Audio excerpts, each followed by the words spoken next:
Finding the right balance between muscle stimulus and recovery is one of the most nuanced topics in bodybuilding, mainly because there's so many factors involved. It's so much more than how many sets per muscle group per week can you perform and still recover from.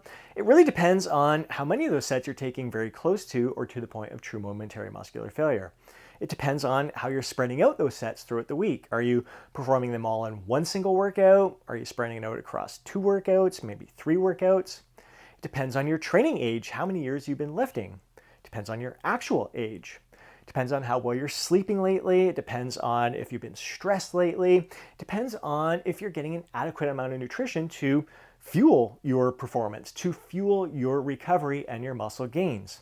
Now, from my 25 years of coaching experience, I've really found that most guys focus nearly all of their attention on the stimulus and very little attention on recovery. Even though they know recovery plays such a huge role, there's always this fear of missing out. If they're not stimulating their muscles enough, they really worry that they're not doing enough to promote muscle gains. And even Dr. Peter Attia in a recent video was talking about how he oftentimes overtrains, even though he knows better. He just can't help himself. He just has this, again, this fear of missing out, that this strong pull, this strong desire to do more, yet every time he's been forced to kind of pull back, he always performs better, feels better, hits some personal bests with his workouts there. He's like, I know this, yet I still can't help myself. So I would love to know if you can relate to that. Please be sure to drop a comment down below.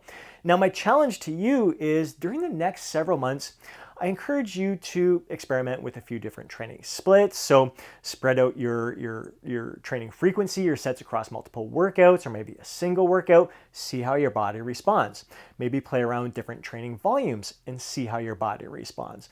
Play around with how many days per week you're weight training and how your body responds afterwards. So to give you some examples here, we'll take a look at the Lose Fat, Get Jacked Inner Circle, where the members are performing the exact same workouts that I do each and every month. For the month of August that we just wrapped up, we were following kind of a variation of a push-pull leg split, where workout number 1 was a push-focused workout, so chest, shoulders, triceps.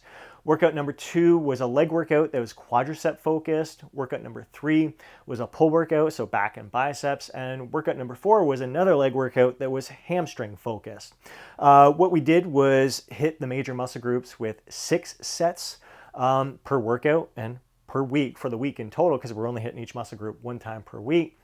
And the minor muscle groups, the smaller ones, we're getting 3 direct sets. So like biceps, triceps, and shoulder was getting 3 direct sets. But like when you're doing a chest press or a shoulder press, your triceps are going to be involved. So they're going to get some secondary work in addition to those 3 direct sets that we're training there. So what I find is whenever I'm doing like a push-pull leg split or a body part split routine where I'm hitting each muscle group 1 time per week with anywhere from 6 to 10 sets, I love the challenge. I love the pump. It's something that I can lately only stick with for like 4 weeks at a time, because I find that number of sets really leads to a lot of muscle soreness for like almost immediately. There's that fatigue that I feel accumulated immediately after workout. But even if the muscle soreness is delayed, like 36 hours later, 48 hours later, oftentimes it takes like 72 hours to almost completely dissipate there. So really, when you think about it, training 4 days per week, and it takes 72 hours for me to kind of fully recover from those workouts, I've always got some sort of body part that is feeling sore, that's feeling fatigued, that's feeling heavy. But I enjoy that for like 4 weeks at a time there. For the month of September, we're changing things up. We're actually increasing the volume, but we're going to be spreading it across multiple workouts with a full body routine. So instead of 6 sets for the major muscle groups in 1 week, only training it 1 time per week, we're going to do 3 sets per muscle group per workout for the major muscle groups, 2 for the smaller muscle groups, but 3 times per week. So we're going to get 9 sets for those major muscle groups, increasing the volume. But what I find is whenever I do full body routine, spreading that volume across 3 different workouts with less volume per workout, I always feel fresh. Like I recover really quick. I'm never sore. And when the next workout comes around, I'm like, I am ready to give it my all. These are oftentimes the workouts where I do notice that I can increase my strength. I can improve upon my performance because I'm recovering so much better. That's my experience. That's the experience I find with most clients. But in a recent video, there was a subscriber to the channel here who mentioned that whenever he tries to train 3 days per week, even if he's only doing 1 set for a muscle group per workout, he just doesn't recover enough. So you really got to know yourself, have that heightened sense of awareness, listen to your body. That is key. Forget about what everyone else says. You got to look within. You got to have that heightened sense of awareness to how your body is responding to the training stimulus. The month of October, we're going to follow an upper-lower split. Usually when I design an upper-lower split, I'm going to hit the major muscle groups with 3 to 5 sets per muscle group per workout, so 6 to 10 sets per week. And again, spreading that volume across 2 workouts, I find I recover really well from. So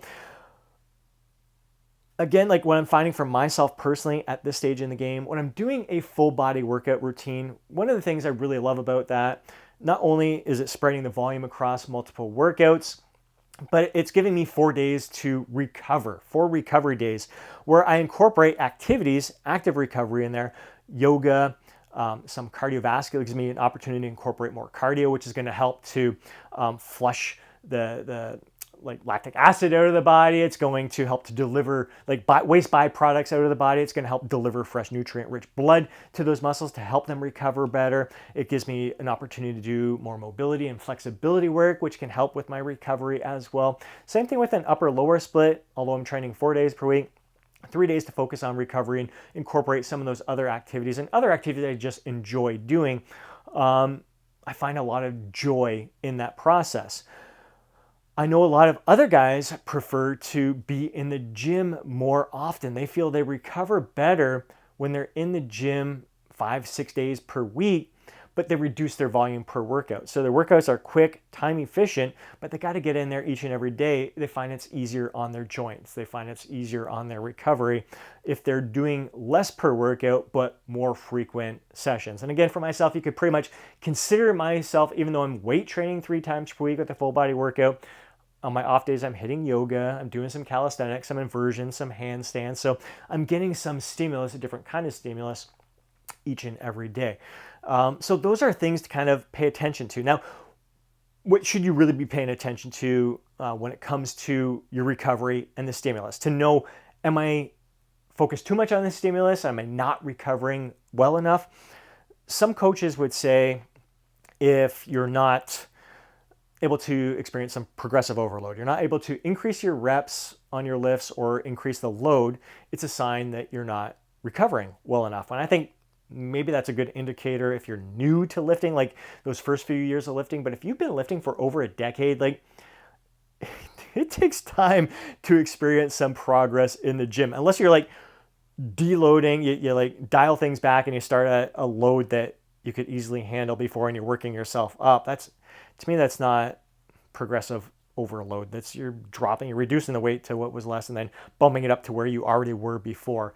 I don't consider that progressive overload. But like for me, making strength gains at this stage in the game with this many years of lifting experience under my belt, it could take several weeks, months even, to experience progress. So if I'm focused on like, if I'm not increasing my reps or my weight, I'm not recovering enough. Should I deload right now? Like, no, that's got nothing to do. My volume's already low. I know I can handle that. That's not a good indication that I'm not recovering well enough. What I find is a better indicator for especially more advanced and experienced lifters is, are you feeling kind of like a heaviness with your body? Now, I kind of feel that with like a body part split routine or a push-pull leg split routine. Like I said, whenever I'm training a muscle group 1 time per week with more volume in that session, I feel a bit of heaviness all the time. So not always the best indicator that I'm not quite recovering, although it is an indicator because it takes several days for that muscle group to recover.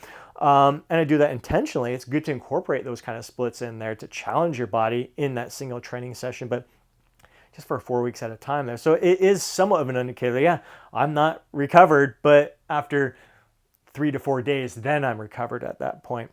So things to pay attention like that. But I find like if you're one of the best indicators, if you're feeling like kind of that deep, like it's a dull, achy feeling in the joints, in the tendons, where the tendons kind of feel weak. Even if your muscles kind of feel good, but in the joint, the tendons in the joint just feel weaker, they feel fatigued, they feel a little bit of achiness there, I think that's a good indication that you are chasing the stimulus, you're not recovering well enough, and it's a good opportunity to either deload, where for the next week you reduce the weight that you're lifting, maybe lift 60% of what you normally would. Don't train anywhere near failure. Maybe do fewer sets and just take it easy on your body. Get the blood pumping, but don't push yourself like you normally would there. Or it's an opportunity, if you've been training just each muscle group one time per week, maybe spread that volume across 2 times per week, maybe 3 times per week. Because like I said, it may not be that you need to reduce your training volume. You may be able to actually increase your training volume, but spread it across multiple workouts. You may find, hey, that allows me to recover better, feel better. So there's so many different things you can experiment with, play around with. I would really love to hear about your personal experiences, what training splits you find work best for you when it comes to managing your recovery, how many days per week you prefer to be in the gym weight training that helps you manage your recovery. We're all kind of learning and growing together in this journey. Even like what kind of volume you respond better to. And again, if it's spread out across multiple workouts, do you handle that volume better and still able to recover from? And then you have to kind of dial things back. But really hearing about each other's experience, because like I said, it's very, very nuanced. And it may not even be the workout itself. You may just be having a stressful month. Maybe your kids are like super active in sports and stuff at this point. Maybe it's even like you got late night practices, so you're not getting as much sleep. Maybe you got some work stress that you're dealing with on top of that, and that's going to make it difficult for you to recover from. Maybe you're in a calorie deficit. That's going to make it difficult to recover from your workouts as well. So it may not be the workouts itself. You may just have to adapt your training to your lifestyle at that time. So don't just follow a rigid schedule of how you're going to manipulate your training plan over the next several months. Pay attention to, all right, my lifestyle is a little bit hectic right now. Let's modify my training in order to help me recover better during this time. Reduce the stimulus, focus more on recovery, and go from there.